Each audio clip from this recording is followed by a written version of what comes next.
Hi everyone, in front of me I've got VIVO Y35 and let me share with you how to change system language on this device.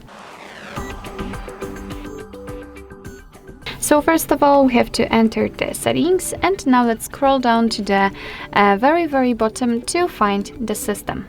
And now let's tap on languages and input and tap on languages. And as you can see right now we've got two different languages added. We've got the English and Spanish one. Of course, if you want to add another one, the Spanish, at least in my case, was not default. The default was English. The Spanish has been added previously. So all you have to do is to simply tap on add a language, and as you can see we will be transferred to the list of languages from which we can choose. So basically all you have to do is to simply find the language you'd like to set and tap on it.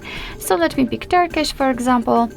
You can pick sometimes, of course, depending on the language, you can pick the region. So just tap on the one you'd like to set, and as you can see here we've got the Turkish language applied here, but the English is still a main one, so everything is displayed in English.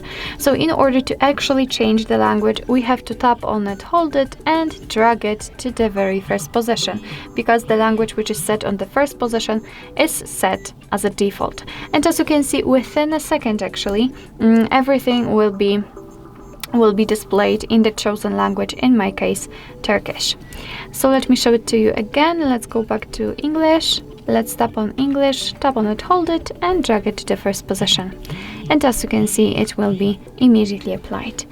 If you want to remove the languages from this list, just tap on the three dots icon in the right upper corner and tap on remove.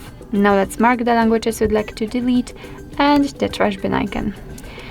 Tap on remove, and as you can see we've got only English left. So basically that's all. This is how to change system language in your VIVO Y35. Thank you so much for watching. I hope that this video was helpful, and if it was, please hit the subscribe button and leave the thumbs up.